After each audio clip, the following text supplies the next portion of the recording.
Hello, sports fans, and welcome to Let Me Speak, the show that shares sports' biggest headlines explained, uninterrupted, and maybe a little audacious. I'm Joe Braverman, and today's topics we'll be discussing are: with the U.S. not as dominant as once before, which Olympic result and headline has been the most surprising? Plus, who should be the biggest buyers and sellers ahead of the MLB trade deadline? And the teams to keep a close eye on during the start of NFL training camp. It's episode 33 of Let Me Speak, and it starts right now.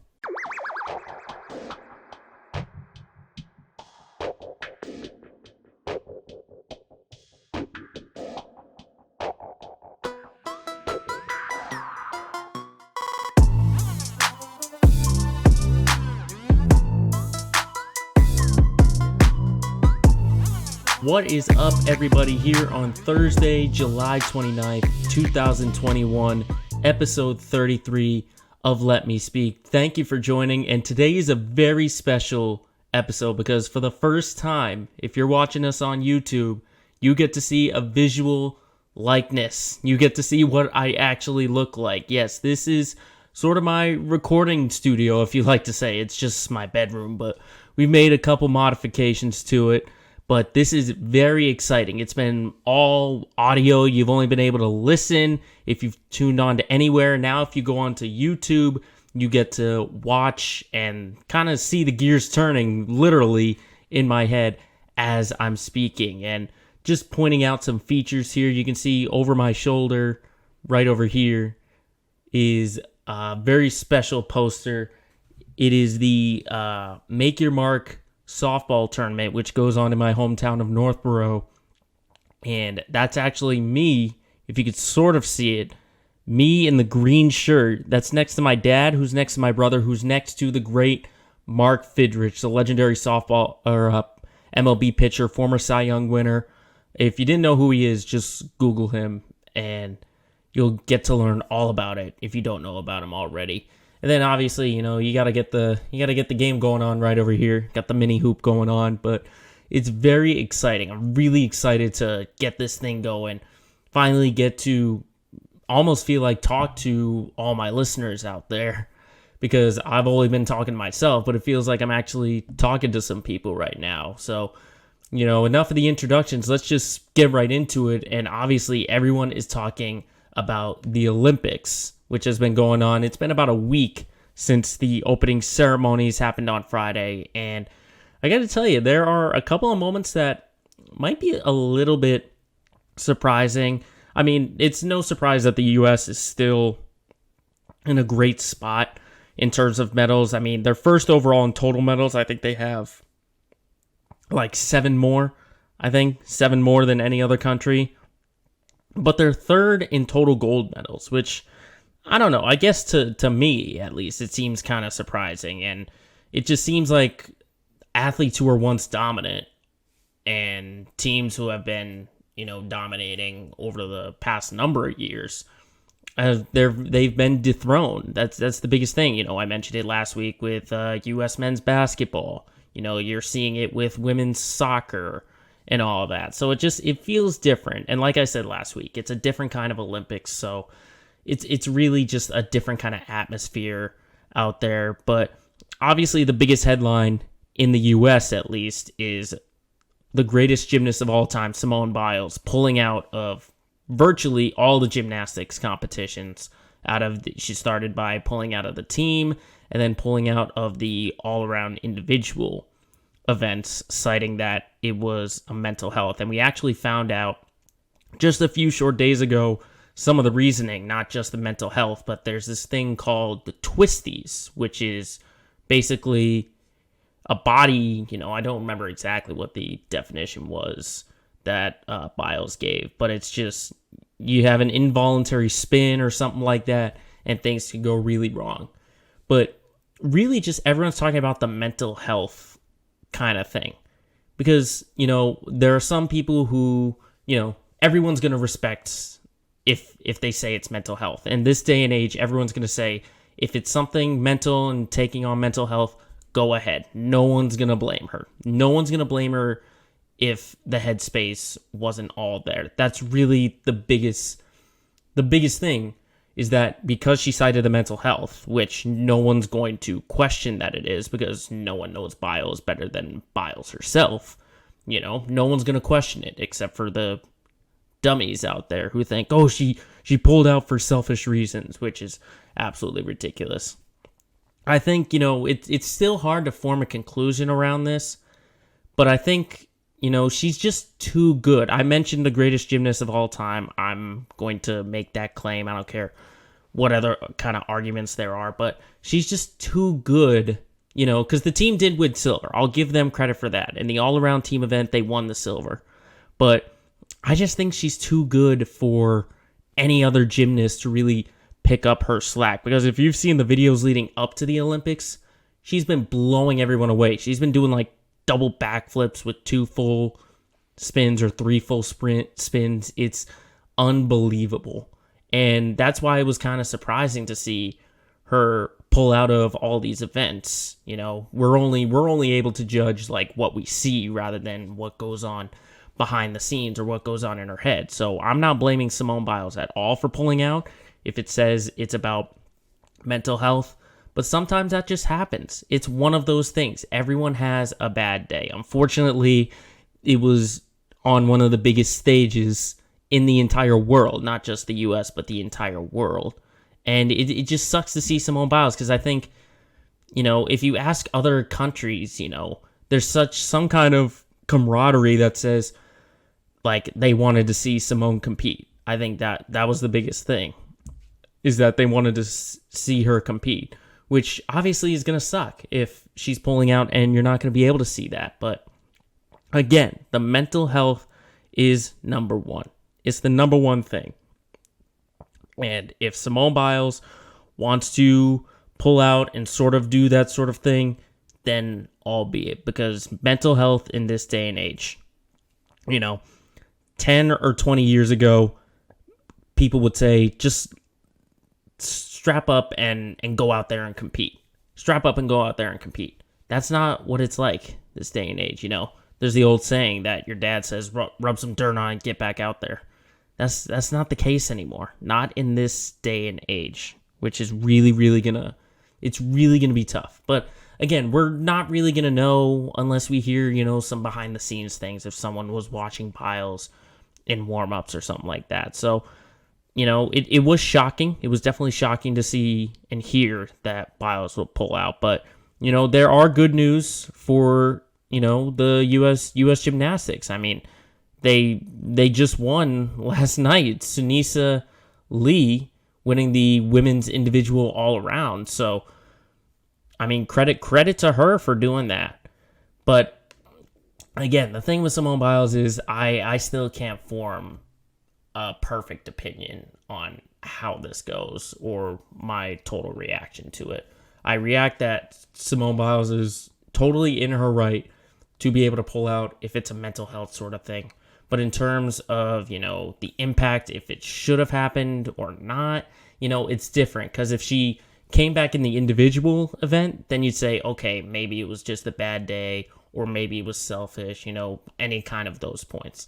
But the fact that she pulled out of virtually all the events kind of makes you think, okay, this is a mental health thing. And, people should stand by Simone Biles, because she's already done so much. Look at the last Olympics. She absolutely dominated and made herself into a superstar. So I'm not questioning Biles at all for pulling out. Credit to her for even speaking out about it. So, that's the Simone Biles. But outside of Biles, I'd say in the last Olympics, another American who was just as dominant was Katie Ledecky.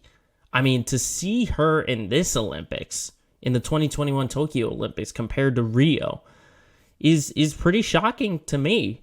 Seeing her get the silver to Australian Ariane Titmus in the 400-meter freestyle. I gotta say, yes, it was shocking, and it was kind of shocking to see Ledecky get 5th place in the 200-meter freestyle event. But I think the reason why it's kind of dialed down is because a lot of people were predicting this, or they were saying, don't be surprised if Titmus comes in. Because Titmus was basically stride for stride in the qualifiers when you hear it from people who were watching. I mean, Titmus is kind of that up-and-comer, and there's always that one guy or that one athlete or that one woman who will step up and be able to take on the challenge, and in this case, dethrone the champion. And obviously, it has to do with the environment that's going on in Tokyo, so, no fans. Normally when you get in these gymnastics and swimming events, there's, a crowd, there's your family supporting you on. There isn't that at this Olympics. There's basically no one else out there. So to see Katie Ledecky kind of get dethroned, it kind of hits you because she was so dominant in Rio that some were maybe expecting all golds for Ledecky. But I mean, this is usually what happens when an athlete is this dominant. They kind of fall off. It's like a Michael Phelps where they're super dominant, then they're not as dominant, and then eventually they retire or whatever. So, this is nothing new. This is nothing new. And Katie Ledecky, she's still one of the greatest swimmers out there right now. The fact that she was still able to win the 1500 meter and get a gold in that shows you that, okay, it's not a steep fall off. It's not a steep fall off at all. But I gotta say, the most shocking to me was the skateboarding street competition. I know, what are you thinking? Another skateboarding back-to-back weeks? Are you kidding me? Yes, because skateboarding finally makes its debut in the Olympics, and they've got 4 different competitions. They've got men's and women's street, and then next week, they've got men's and women's park. So they had the street contest and 5 best trick runs. And obviously, if you're following the skateboarding world, Nyjah Huston, he skipped the X Games, which is what I talked about last week. He wasn't in that street contest. He skipped the X Games just to keep preparing for this Olympics right here. And you got to remember, he's the world number 1 in street skating. And he finished 7th place. Now, when you look at the scoring, they start with the 2 45-second runs, then they go into the best trick. Houston was doing okay in the 45-second runs, but just that best trick wasn't able to come around. I mean, he had a half cab, 270 heel flip lip slide, which is essentially 270 degrees spinning, flip the board with your heels, and then land in the middle on the rail. And he just could not land it. If you're going for a gold medal like this, then you probably want to just do stuff that you can land, okay? We don't know if Houston had practiced this or anything like that, but this is a guy who's won 10 or more gold medals, okay, at the X Games. And he was ultimately the one that the U.S. was banking on to win the gold in this event. And that was not the case, as it went to Yuto Horigome for Japan. And I got to say, Horigome, he earned that gold medal. I mean, he got 3 best trick scores above a 9. And one of the best tricks I saw was a nollie, which is where you jump off the front of your board, 270 with the nose slide. That nollie 270 nose slide was unbelievable. It's like you're playing Tony Hawk Pro Skater. But to see Houston kind of struggle the way he was, you would have thought maybe he would have gotten a medal in there. I mean, thankfully, Jagger Eaton was able to get a medal for the United States, getting himself a bronze behind Brazil's Kevin Hoffler. But to see Nyjah Huston just struggle the way he was, we hadn't seen him struggle like that in a very long time. When you look at X Games like that, he's still able to come up with silver medals and stuff like that. Matter of fact, the last X Games competition he was in for street, Horigome beat him for the gold medal in the skateboard street competition. Granted, he did win the best trick competition later on, back in 2019. But Horigome has now, the last 2 times, beaten Houston in a straight-up competition. So, maybe it's the downfall for Nyjah. I don't know, but I got to tell you, it's been very shocking and surprising to see all these Olympic events go on and to see the results. And there's still a whole week left to go, so there's plenty more that can still happen at the Tokyo Olympics.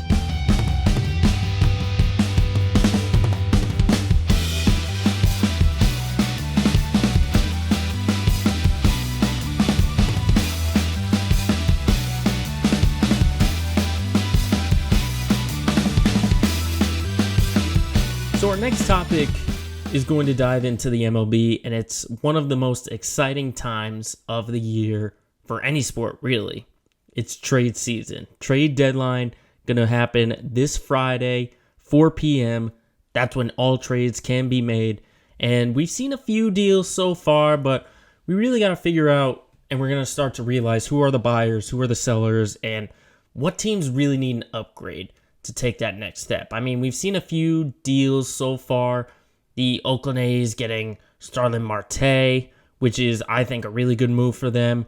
Brewers picking up Eduardo Escobar from the Diamondbacks.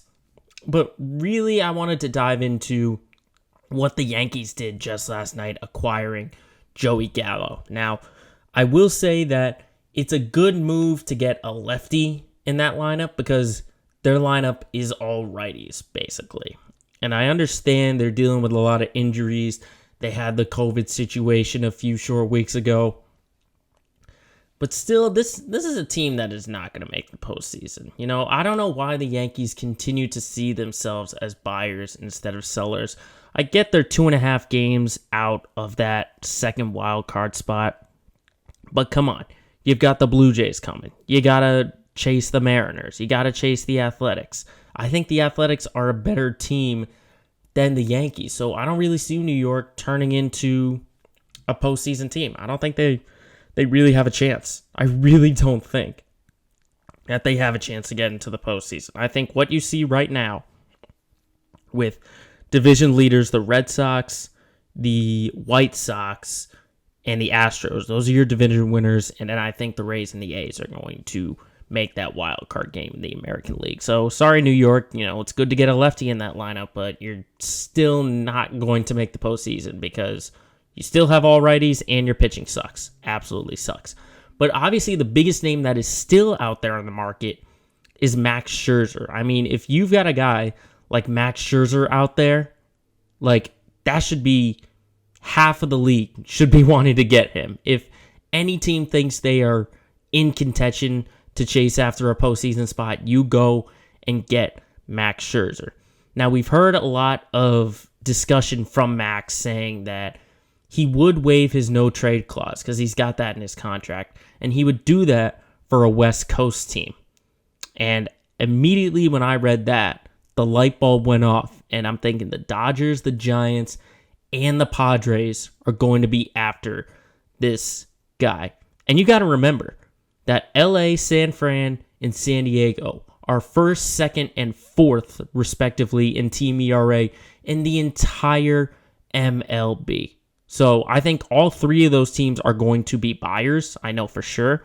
And if I were the general manager for any one of those teams, I would have my eyes set on Scherzer. This is a guy where I think if either of those teams gets him, they will be favorites for the World Series. I ultimately believe that. If one of them is able to acquire Max Scherzer, then that would be my World Series pick right then and there. Because you have to look at what this team has. For LA, they've still got a great lineup. They've got Muncy. They have Cody Bellinger. They have Mookie Betts. They have so many weapons on offense and in their lineup. And then their pitching is just as good, obviously, with Clayton Kershaw and then Walker Buehler. Obviously, you know, if they were to get Max Scherzer, that'd be a 1-in, 1-out for Trevor Bauer because we don't know the situation with that and when and if Bauer is going to return to that LA team. That's what you see for the Dodgers. For the Giants, we already know their pitching is phenomenal, and they will get that much better if they get Scherzer. I mean, led by Gausman and DeSclafani, you get Scherzer in there, automatically throw him into your number one. You know, really in the postseason, you need at least like 4 starting pitchers, you know, to get through some games. So if 3 out of your 4 are all-stars or almost all-stars, that's a great move for a Giants team who people are still saying are the underdogs in that Western division, obviously because the Dodgers and the Padres are in that same division.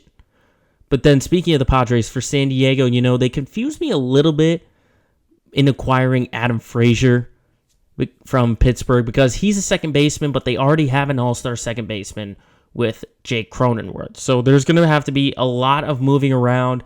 If someone's willing to play the outfield or play first base, that's really what it's going to be for the Padres. But I think, again, just like them, they've got some pitching questions as well. They obviously get Yu Darvish at the top of that one, but you have guys where you traded for Blake Snell, who recently won an All-Star or a Cy Young award, and he's got an ERA over 5.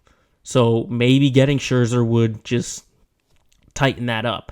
But if you ask me, those 3 teams, they should all get some kind of starting pitcher. Even if it isn't Scherzer, they should get it. Like a Kyle Gibson or a Jose Barrios, from Minnesota. That's a key for those 3, is getting a starting pitcher. But I got to say, just one more thing on Max Scherzer. Your farm system is going to have to be cleared out, because the Nationals are going to ask for a high price for a guy who is a future Hall of Famer, 3-time Cy Young Award winner. They're going to want the kitchen sink, Washington is. They want everything for Max Scherzer because he is that good of a team. Now, the other team that's really making waves ahead of the trade deadline are the Chicago Cubs, because they've got 4 All-Stars, solidifiers, and right now when you look at the standings, they're sub 500 in a tight Central Division. I say tight, between 2nd and 4th place. I mean, they're still 10.5 back of Milwaukee, who's leading the division. They're 50-53, and some are calling for them to be sellers, and they've got a lot of pieces to sell. Chris Bryant, Craig Kimbrell, Anthony Rizzo, Javi Baez, all of those names have been brought up in possible deals. Now, any team making for a postseason run, you want to get some bullpen help. And who better than Craig Kimbrell? Yes, he's kind of fallen off a little bit. He's not sort of in that closer role, and I don't know if he would be in a closer role depending on what team he goes to. Like if he were to go to the Red Sox, he might be like an 8th inning guy to set up for Matt Barnes. If he goes to the Mets, does he go into the closer role? Does he go to the Athletics even? I think those 3 teams are probably the best shot to get Craig Kimbrell. Now, there's still plenty of teams out there that could go after him, like the White Sox or something like that. But I think Kimbrell has to be the most desired option out there in terms of bullpen help. Now, of the other guys, we'll talk about Anthony Rizzo and his link possibly with the Red Sox in a little bit. Javi Baez, I don't really see him going anywhere because that's really who you want to build your team around. He's still pretty young. He's not as old as Chris Bryant. He's someone you can kind of rely on. I don't really see Javi Baez going anywhere. Chris Bryant, though, is a very interesting choice, though, because he is a free agent after this year. And I gotta say, there are a lot of teams that could use his services. I kind of thought of one, and this might be a little surprising, but a sneaky team that could get Bryant are the Phillies. The Philadelphia Phillies could make some moves. I mean, yes, they're 50-50, but they're only 4 games back of the New York Mets. Now, their pitching obviously has been the biggest question, but if you get Chris Bryant at third base, put him there with Bryce Harper, with JT Realmuto, Rhys Hoskins, all of those guys. Because when I watched the Phillies during the Red Sox, I thought their offense was great. I thought they played great, and I think if they make a postseason run and they get into the postseason, that's how they're going to do it. But to get Chris Bryant would be absolutely huge for Philadelphia to really capture and get the New York Mets. Because the Mets, you could say they're doing subpar to what people expected out of them. But if they're able to grab Bryant at the deadline, they could catch him and even pass him. I'd even go on the record and say that if the Phillies get Chris Bryant, they'll win the NL East. They will win the NL East, depending obviously on what the Mets do. But it's going to be very interesting to see what Chicago does. If they're going to let all of these guys go, if they're going to trade them, if they're going to hold on to them, we'll have to see. But then there's one more team that I kind of thought about could be a real sneaky buyer team, and that'd be the Seattle Mariners. I mean, keep this in mind that Seattle was the worst team in the entire majors not too long ago. And now they're only 2 games out of that second wild card spot. So that would be very, very important for the Mariners to really just get someone to solidify that lineup, because they're just finding their everyday lineup. They've got Corey Seager, they had Ty France, Mitch Haniger, so on and so on. But if they get another bat in there and maybe even another starter, I think they could really challenge Oakland. Not like New York is going to challenge them, because I think Seattle's really going to challenge Oakland if they can catch them and if they make some kind of move. So watch out for Seattle. They could be a team that might be able to pull off some moves that no one expects. All I know is whatever sport it is, when it comes to the trade deadline, madness is sure to be expected.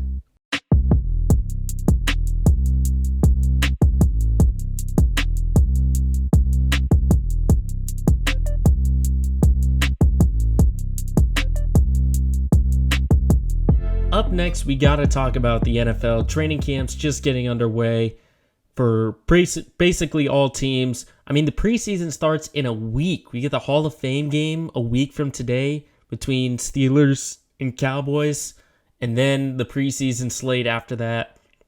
It's only 3 games, 17 games, 18 weeks. But obviously it starts with training camp, and obviously everyone can't stop talking about Aaron Rodgers and the Packers. All eyes are on Green Bay because Aaron Rodgers and the Packers finally had concessions. And for once in a really long time, we finally got to hear Aaron Rodgers' side of it. So just listen to this, or if you're on YouTube, watch this and listen to what Aaron Rodgers had to say. A lot of things that transpired. This wasn't, a draft day thing. This was started with a conversation in February that the season ended, and I just expressed, my desire to be more involved in conversations directly affecting my job. Also, I wanted to help the organization maybe learn from them some of the mistakes in the past, in my opinion, about the way that some of the outgoing veterans were treated, and just the fact that we didn't retain a number of players that I felt like were core players to our foundation, our locker room, high character guys. I'm talking about Charles Woodson, Jordy Nelson, Julius Peppers, Clay Matthews, Randall Cobb, James Jones, John Kuhn, Brett Good, TJ Lang, Brian Balaga, Casey Hayward, Micah Hyde, guys who were, exceptional players for us, but great locker room guys, high character guys.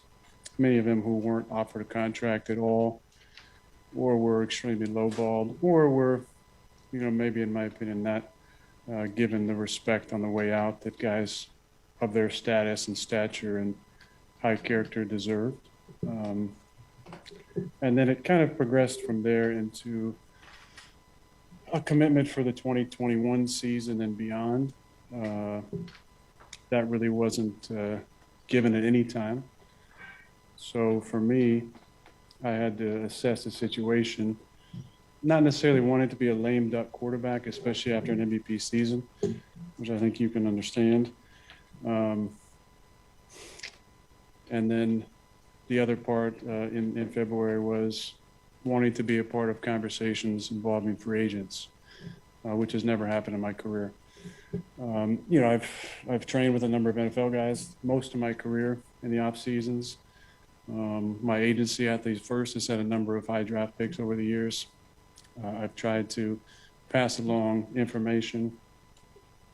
Hasn't really been used, shall we say. So I wanted to offer my services as a recruiter, and I think we can all understand, Green Bay isn't, a huge vacation destination. People are coming here to play with me, to play with our team, and knowing that they can win a championship here. And the fact that I haven't been used in those discussions was one I wanted to change moving forward. And I felt like based on my years, the way I can still play, that should be a natural part of the conversation. As that progressed from that point, nothing really changed on that front. So we got into March and the conversation changed. As I felt like if you can't commit to me past 2021, and I'm not a part of recruiting process and for agency, if I'm not a part of the future, then instead of letting me be a lame duck quarterback, if you want to make a change and move forward, then go ahead and do it. That obviously didn't happen. Like I said, it wasn't a draft day thing. There were conversations for a number of months leading up to that. Post the draft, I think what basically happened was then they said, we'll give you some money now. Let's see if we can throw some money at you. I said from the start it wasn't about the money. I gotta be honest, that was very honest. That was very real. And basically everything I got out of it is that he wanted to be involved in more decisions. And the conclusion I'm making is that unless they win the Super Bowl, he's not coming back. He's not coming back. And even if they do win the Super Bowl, there might not be a chance he does come back after that. Okay? So this has just been a tainted relationship that is ultimately set up to fail. And pretty much since February until now, Green Bay has become so dysfunctional. I mean, talk about the discourse in the Packers locker room. I mean, Devontae Adams is going to get a contract extension from somewhere. It might not be Green Bay. Obviously, the concession about Randall Cobb making his return and the relationship with Matt LaFleur. What is going to happen with this Packers team? What is going to happen? I have no idea. And how into it is Rodgers going to be? I mean, both sides had to compromise. How into it is he going to be? Or is he going to sabotage things and ultimately, like, the Packers miss the playoffs or something like that? I mean, I'm never going to question Aaron Rodgers and his talent or anything like that, because when he's into it, he's one of the best. He's probably the best in the game in some people's eyes. On me, it's still Tom Brady. But Aaron Rodgers, how invested is he going to be in this team? Because if he's got the mindset of, after this year, I'm gone, like, regardless, if his mind is made up, unless something doesn't change, he's out of Green Bay. He's going somewhere else. This is ultimately going to be his last year in a Packers uniform. And then obviously there's still one more year left on the contract after that. But he can still request a trade. I ultimately do believe that this is Aaron Rodgers' last year, because I don't think the Packers are going to win the Super Bowl. I don't think so. After this, there's going to be dysfunction.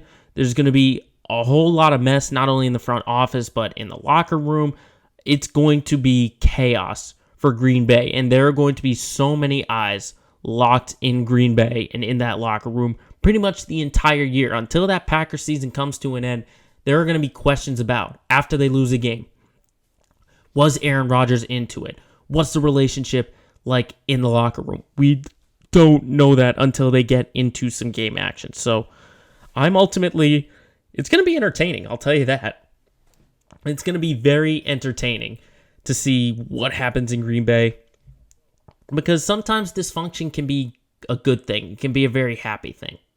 Sometimes it's entertaining for those who are not involved in the situation. But I ultimately do think that this Green Bay team is going to be an absolute mess. They're going to be an absolute mess. I still think they'll win the NFC North, unless something crazy happens with the Bears or the Vikings. I still think Green Bay is the favorite, but regardless of what happens, Aaron Rodgers isn't going to be back in Green Bay in 2022, I'll tell you that. But outside of Green Bay, I would say the biggest team also to watch out for are the Saints and the New Orleans Saints, because they're basically starting a new era, really, at the quarterback position, because it's an ultimate competition. I really think so. I know that Jameis Winston was re-signed, and there are intentions of him being the starter, but look at what Taysom Hill did last year in Drew Brees' absence when he was starting. He completed almost 73% of his passes, almost threw for 1,000 yards, 4 passing touchdowns, And then obviously he's just dynamic in the run game. 8 rushing touchdowns and almost 500 yards rushing. So he's got that flexibility, and I still think he's going to be that option. But if Jameis Winston struggles at any point, then Taysom Hill is going to be that starter, and he's proven himself to be a capable starter. I mean, if you ask me, I would have started Taysom Hill over Jameis Winston. And I think one of the reasons Winston is given the shot is because he's a number 1 pick, and he did have a year where he threw 30 touchdowns, but he also threw 30 interceptions. So you're kind of going on the bank that he can be the number 1 pick that he was 7 years ago in 2014. Or he can be that number 1 pick from a while back. But it doesn't really help, though, that Michael Thomas is going to get ankle surgery and he's going to miss the start of the year. That's not a good thing. And obviously if some of you saw it, head coach Sean Payton was ranting about why is the surgery now instead of back in June or whatever. Again, that could cause a little bit of friction. We don't know that. We don't know. But I think it's really going to be fascinating to keep a close eye on that quarterback position in New Orleans because, if Jameis Winston goes somewhere else, that shows you that the Saints are ready to hand the keys to Taysom Hill. But that's clearly not the case. They re-signed Winston with the intention of him being the starting quarterback. But we don't know if he's going to be that good. It does help that they have got a great running back in Alvin Kamara, which helps with the offense. But still, we don't know what Winston is going to be like. We didn't see enough of him in the Saints uniform to really get a gauge on it. So we'll have to see what he does this year and if there's going to be a real competition battle between Winston and Hill. I ultimately, again, I'll say it, Taysom Hill is my pick to be that starter for the Saints. But you never know. You never know with head coach Sean Payton. He's one of the best coaches out there right now in the NFL, so no one's going to question any kind of decision that he makes. But then one other team I really want to keep a close eye on are the Dallas Cowboys. I know it's going to sound like a broken record, but the headlines go to Dallas because there's a $160 million question right now out there. And that question is, how is Dak Prescott going to be after his injury? Okay? People have said so far in training camp that he looks good and that he does have a little bit of a shoulder strain, but he says it's nothing to worry about.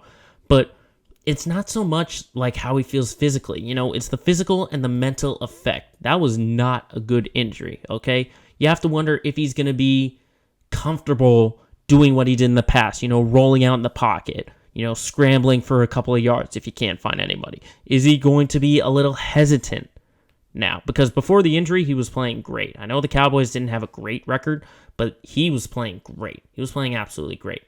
And I think if he is like his old self, the Cowboys will for sure make the playoffs. Because I think Prescott is one of those guys where he makes everyone around him that much better. I mean, you look at the QB carousel that Dallas had. Ezekiel Elliott wasn't the same. Amari Cooper wasn't the same. So, that's a lot. It's a lot out there. And then obviously Mike McCarthy had to step in and get a hold of his locker room. And they almost made the postseason. Almost made the postseason with so many quarterbacks going around. One of them being Andy Dalton. But, with a healthy Dak Prescott, if he's like the way he was before that injury, then I think for sure they will make the playoffs. I still think the division is up for grabs, depending on what happens with Washington, if the Eagles get any better, or if the Giants get any better. I still think that division is up for grabs, but I think for sure the Cowboys are going to make the playoffs if he is like that. But I mean, the defense is going to decide if they're contenders or not. Offense was fine even with Prescott out, but defensively, they were one of the worst teams in the entire league. So what is that defense going to be like this year? How is the number 12 pick in this year's draft, Micah Parsons, going to fit in? Is he ultimately going to be a leader? I think for right now, he might be a contender for Defensive Rookie of the Year. And then obviously on the D-line, you got DeMarcus Lawrence. You have Diggs in the secondary. How much better is this defense going to get? Or are they going to get better at all? Because they might get worse, Their number 1 pick was Micah Parsons at linebacker. So, it shows you that they did address the defense a little bit. But if it's going to be effective, still remains to be seen. And what's funny is that there's so many other teams that I could have listed out there: the Patriots, the Steelers, the Giants, the Eagles. So many teams have so many training camp questions, and I got a feeling that by the time the regular season rolls around, some of those questions are finally going to get answered. But it will be exciting once again to see football back on your TV screen.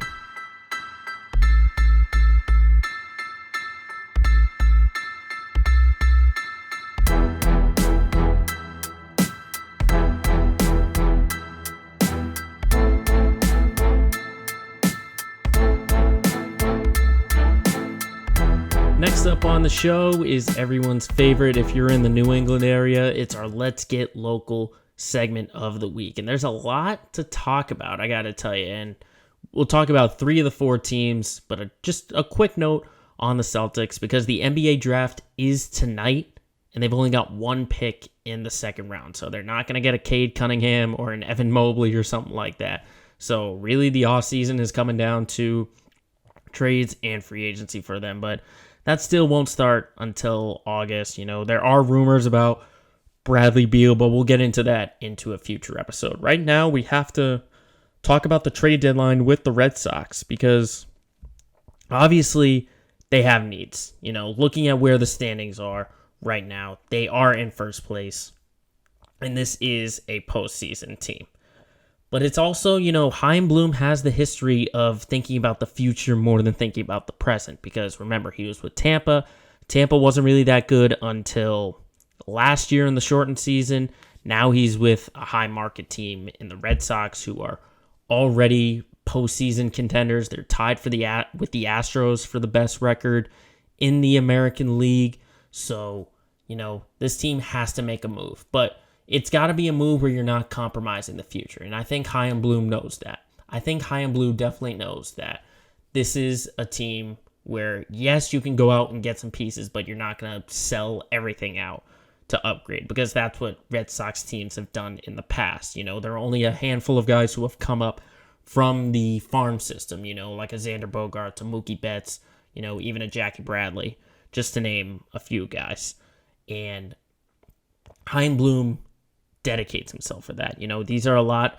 Some of them are homegrown guys. Some of them are, just minor signings in free agency. That's the biggest thing. And that's what this team is sort of built around, for the future. And I think that's what Chaim Bloom is trying to do, is he's trying to keep... It's a tough role, because you have to keep the future in the rearview mirror. You also want to keep that going, but you also got to think about the present. And the present really is really interesting, because in the present you need a starter. You definitely need a starter, but it's hard to gauge about it when you have Chris Sale returning to the lineup. You look at the guys they have now minus Sale. You have about 6 starters, because you called up Tanner Houck, and you still have Nathan Eovaldi. You still have Rodriguez. You still have Pivetta, Perez, and Richards. So if you throw in Chris Sale, then you ultimately take out either Perez or Richards. And then when you bring in Tanner Houck, you bring out the other guy. So it's really going to be interesting, because I actually did get an alert that the Sox are eyeing Braxton Berrios.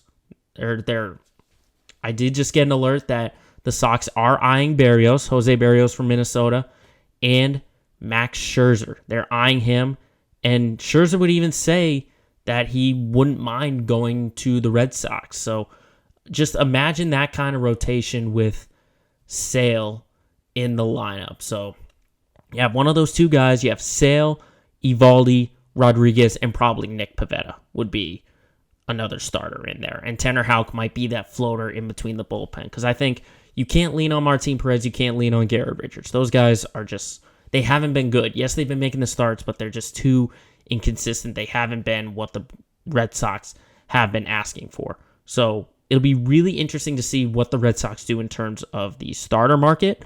I do think they need an extra bullpen arm, regardless of who it might be. I think, I mentioned Craig Kimbrell. That price could be too high, to get after him from the Chicago Cubs. You might need to give up a lot, but the same thing could go for Max Scherzer, or the same thing for Jose Berrios. But obviously the big rumor is Anthony Rizzo from the Cubs to get an upgrade at first base. That's the biggest one because, some people are saying 50-50. A lot of people are linking the Sox and talking with the Cubs about it because these guys do have histories to Chicago. They gave up Nomar Garciaparra in 2004. They sent him to Chicago. Obviously, Theo Epstein won a championship with both guys. Obviously, he's not there anymore, but there's still that relationship. Now, personally, if you ask me, first base as an upgrade is not urgent for the future, So you're only getting, this is a first base rental because it's clear that Bobby Dahlbeck still needs a little bit more time to develop. He still needs a little bit more time. Remember, this is only, I'll call this his first year because even if he had any kind of action in 2020, it was a shortened year. It was an odd year. This is really his first year. I like to call it his rookie campaign. But I think the asking price has to be perfect. I think it has to be perfect for the Cubs. How much of your farm system are you willing to give up to make this kind of upgrade? Because I think Anthony Rizzo, right now with Chicago, he's having a subpar year, but, he's not going to be a guy who's asked to do too much. If he gets traded to the Red Sox, his goal by others is going to be, listen, we just need you to be in that lineup, play good defense, and just get some hits. We're not asking you to do too much. We're just saying we want you to just be yourself. You don't have to be the focal point or a leader like you were on the Cubs because you already have great leaders in Martinez and Bogarts, Devers, Verdugo, etc. So, if they were asking for a major leaguer, I'd throw in Danny Santana. I wouldn't mind getting rid of him because you are going to get Marwin Gonzalez, who's a good utility guy. Kike Hernandez can play multiple positions. If you had to throw a major leaguer in there, if the Cubs wanted it, I would throw in Danny Santana. But, we won't know until tomorrow because that's when the deals really get going on. So we could be seeing Anthony Rizzo as a part of the Sox, the team that drafted him. We could see another starting pitcher. We could see a bullpen arm. There are a lot of things that we could see by the time this episode comes out tomorrow. But the Red Sox, while they're waiting to make the big moves, the Boston Bruins have already made some big moves. I mean, free agency for the NHL just started yesterday. It was day one. And these are the moves that the Bruins have made so far. Okay, they've traded Dan Vladar. They've re-signed Mike Riley. And they've signed forwards Nick Foligno, Thomas Nusick, Eric Halla, defenseman Derek Forbort, and goalie Linus Ullmark. Okay? So, this is showing me two things. It's showing me two things with this team. Number one is that they are looking for depth. They are looking for depth. Because it has to be behind this perfection line. We've seen how much was put on that first line in the postseason, and it clearly did not work. It did not work at all. So, getting all of these guys, getting Foligno and getting Nusick, they're second and third line guys. Obviously, you re-signed Taylor Hall. That's another thing. He literally just signed a contract, agreed to a contract the day after this episode went out. So I'm not even throwing him in there, but I'm talking about everyone else. Getting that depth is absolutely huge. Getting all those forwards and getting the defensemen. I still think they might need just maybe two more defensemen, something like that. But ultimately, depth is the most important thing for this team. And that's what they did by doing all these moves. That's number one. And number two that I'm seeing is that the signs are showing that Tuukka Rask might not be back. He might not be re-signed. Now, you got to remember, he's got a torn hip labrum. He's getting surgery. He won't be back until January or February. So, does that hurt his free agency market? Absolutely. Absolutely. He is not going to get as much money as he once was by delaying this surgery until whenever it may be. But I mean, if you're getting Linus Ullmark and you're trading Dan Vladar, that could be on the assumption of, Jeremy Swayman is your number one and Ullmark is your number two. That's ultimately what could be the case. Now, Sweeney has said he's not ruling out re-signing Rask. But I don't know. A lot of questions. And I gotta say, it would be really tough to put Swayman in that kind of situation, you know. If you were to re-sign Tuukka Rask, you'd really make him earn his opportunity, and he'd get more consistent playing time as a number 2. And if you're ready to put him as number 1, then you only sign Rask to a short-termer. But I don't know if he's going to look for that. But just to see the kind of move, getting Linus, which, by the way, is a great name, from, if you remember the show The Peanuts, you know, with Charlie Brown and all that. If you sign Linus Ullmark and you have him as your number 2 goalie, because I don't know if he would have signed if he knew he was going to be the 3rd goalie. If he was told, we're going to sign Tuukka Rask, we expect Rask to be our number 1, but until he comes back, you'll be our number 2 behind Swayman. I don't know if he would have accepted that. I really want to know what Don Sweeney said in the kind of meeting he had with Linus Ullmark. Because if he said, we're not going after Tuukka Rask, that is a game changer. Okay? But, you know, it's only day 1 of free agency. There's still plenty of moves that can still be made by Boston. But a team that did make moves and is about to get their season underway are the New England Patriots.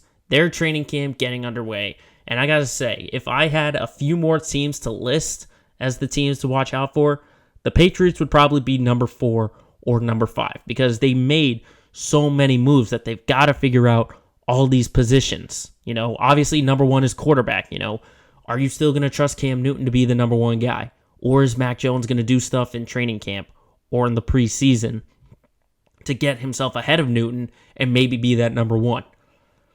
I got to tell you, though, I think that question doesn't get answered until the regular season. I think, depending on how this training camp goes, I think, you know, for everything that Bill Belichick has said in the past about Newton, I think he looks to Cam as the number 1 guy. I think he's your starter at this moment, unless something crazy happens. Newton sounds like he will be the number 1 guy.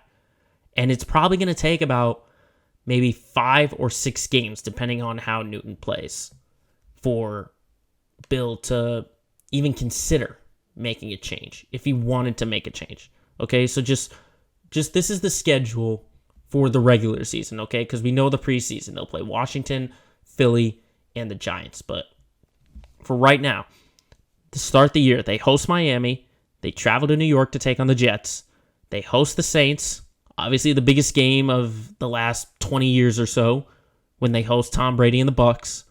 They go to Houston, they host Dallas, they host the Jets. You know, that's your first 7 weeks right now. That's your first 7 weeks.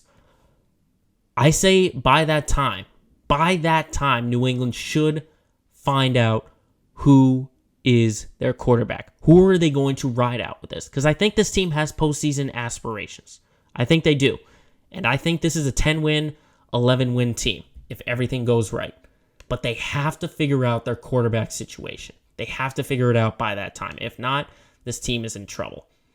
But, you know, quarterback isn't the only question for the position. I mean, who is going to be your number 1 wide receiver? Who's going to be your number 1 pass-catching option? Because all the guys you signed, they're not clear-cut number 1s. You know, Nelson Aguilar, Kendrick Bourne, Jacoby Myers, they're not number 1s. They're not number 1s. And depending on how good they do in preseason or in training camp, who's going to be, you know, that first option? Who's going to be in the slot? Who's going to be the deep threat? They have to figure that out. They got to be able to figure that out by the time this training camp gets underway. And also on offense, which tight end is going to be your number 1 guy? Who's going to be the Gronk and who's going to be the Aaron Hernandez? Or who's going to be the Tim Wright or the Martellus Bennett? Okay? Because you've got 2 guys who were number 1s. In their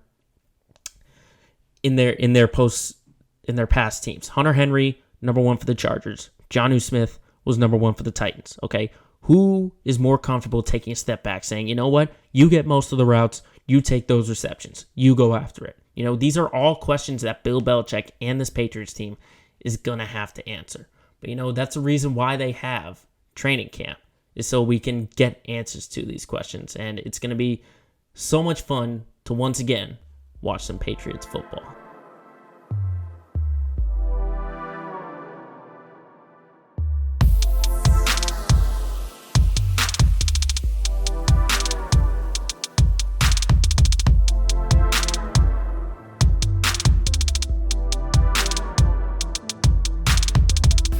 Lastly, as always, to end our show, it is our LOL moment of the week. And I got to tell you, the minute that this news came out, I knew right away that it was going to be it, because it's kind of, it's serious, but it's kind of a little bit of a joke. So I'm just going to get right into it and tell you that this week's LOL moment of the week will go to the Cleveland Indians, okay? If you've been living under a cave, this team is no longer the Cleveland Indians. They're the Cleveland Guardians. Okay, starting in 2022, the MLB season, they will no longer be the Indians.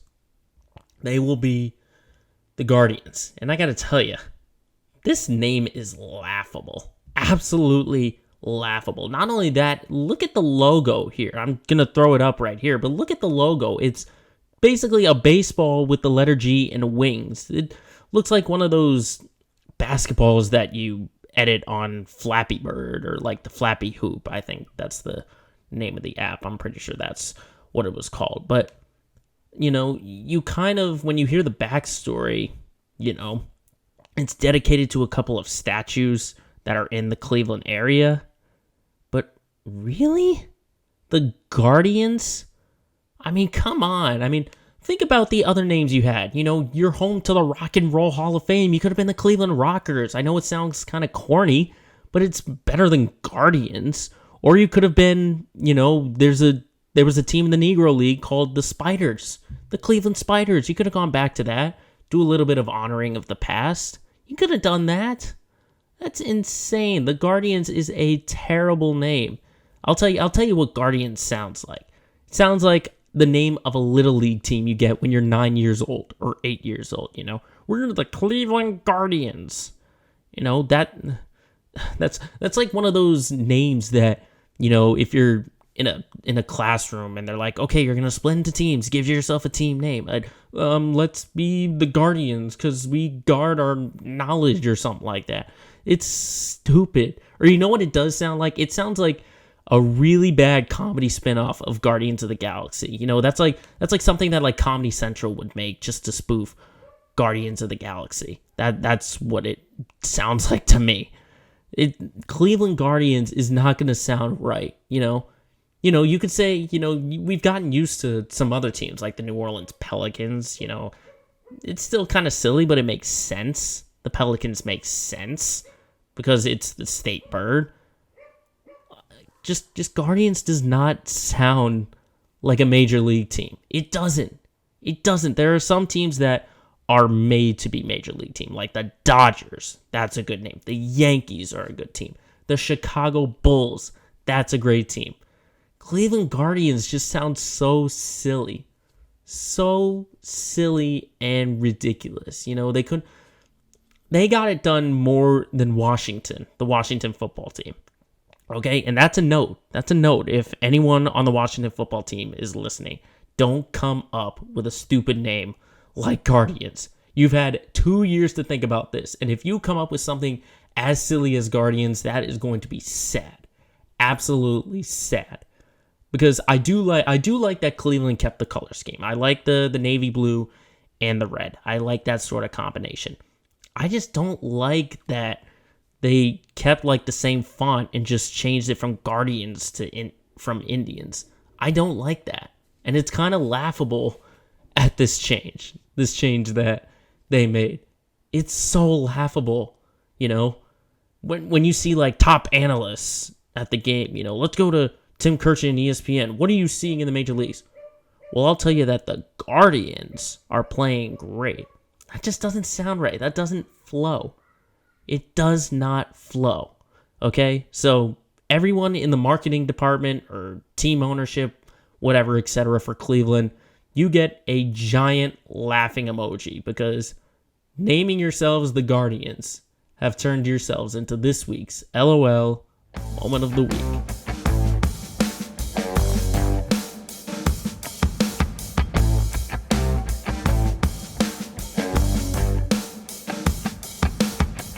That's going to do it for this edition of Let Me Speak. Thank you very much for tuning in, whether you're watching me right now on YouTube or you're listening on Spotify or Apple Podcasts. Make sure you follow our other pages on Facebook, Twitter, and Instagram. All you got to do is search Let Me Speak Podcast. And remember, as always, if you've got a point you got to get across, just let the whole world know.